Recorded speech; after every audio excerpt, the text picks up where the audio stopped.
Mon ami musulman, sache une chose, si tu meurs dans ta religion, là, qui est l'islam, tu meurs, tu vas directement en enfer, sans escale ni embouteillage.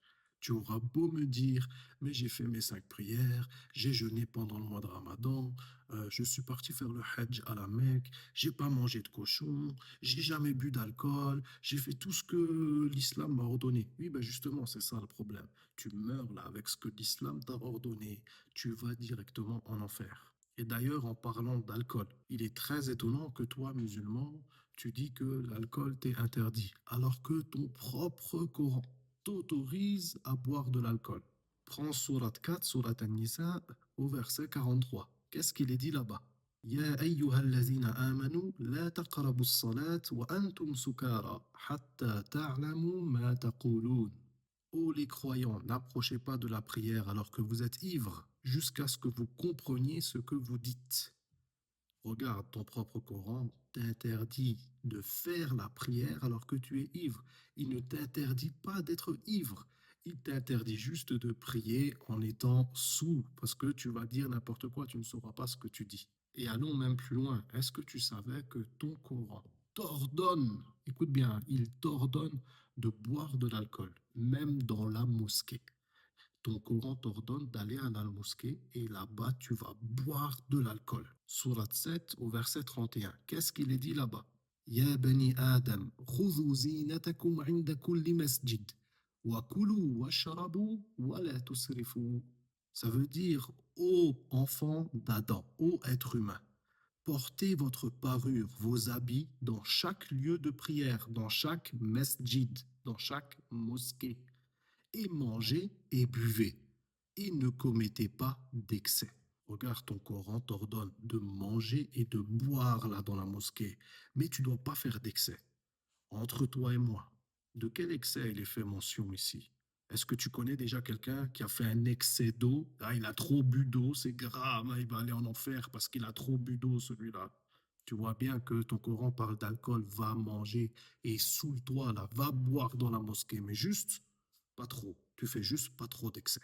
Je sais ce que tu vas me dire, toi musulman. Tu vas me dire non, l'alcool, le khamr, là, le vin, là, ça vient du diable, c'est un truc du shaitan. Et tu vas t'appuyer même sur un verset du Coran pour me dire ça. Tu vas me prendre Surat al-Ma'ida, la sourate numéro 5, au verset 90, où il est dit Ya ayyuhallazina amanu, innama al-khamra wal-maysara wal-ansab wal-azlam rijsun min amal shaitan. Ô les croyants, le vin, le jeu de hasard, les pierres dressées, les flèches de divination ne sont qu'une abomination, œuvre du diable Satan. Alors voilà, tu vas me dire non, non, non, le khamr, le vin là, rijsun min amali shaitan, c'est une abomination, une œuvre du diable. C'est très étonnant, très très étonnant que ton Coran dise ça. Parce que ton même Coran, un peu plus loin, dans la sourate numéro 47, au verset 15, dit complètement autre chose. Écoute bien. مثل الجنة التي وعد المتقون. Voici la description du paradis qui a été promis aux pieux. فيها أنهار من ماء غير آسٍ. Il y aura là des ruisseaux d'une eau jamais malodorante. وأنهار من لبن لم يتغير طعمه. Et des ruisseaux d'un lait au goût inaltérable. وأنهار من خمر لذة للشاربين. Et des ruisseaux d'un vin délicieux à boire. C'est fou, non? Ton Allah du Coran, là, ton Dieu du Coran, te promet que dans ton paradis, il y aura des ruisseaux, des rivières de vin. Et comment il est ce vin? Laddatin lisharibin. Il est délicieux à boire. Alors d'un côté, ton Coran te dit le vin. Rijsun min amali shaitan, c'est une abomination, œuvre de Satan. D'un autre côté, le Allah du Coran te dit oui, mais dans le paradis, j'ai mis des ruisseaux de vin. Il faut savoir, ça vient de qui? De Dieu ou de Satan? Sinon, j'ai une autre explication. Peut-être que tout simplement, le diable, le shaitan et le Allah du Coran, c'est peut-être tout simplement la même personne. Alors, mon ami, moi, je t'invite à délaisser ta religion, ta fausse religion qui va t'amener tout droit en enfer.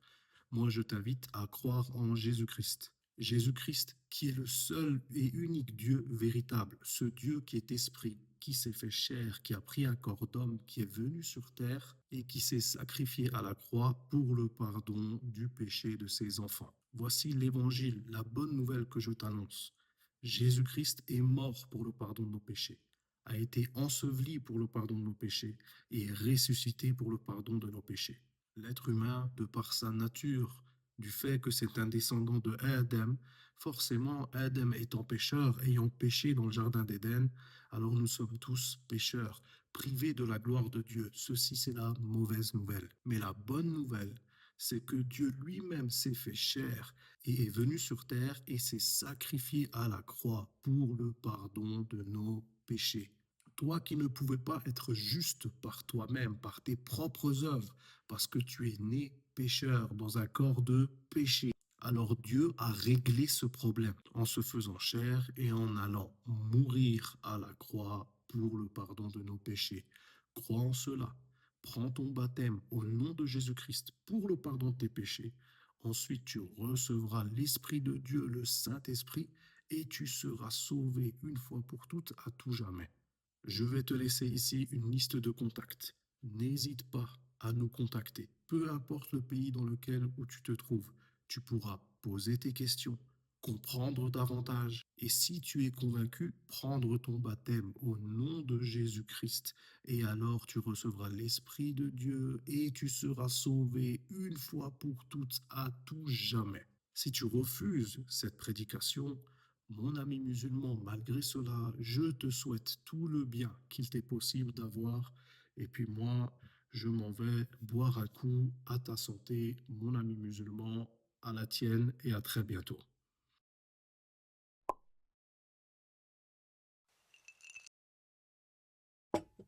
Oh, je suis bien. Je vais aller à la mosquée.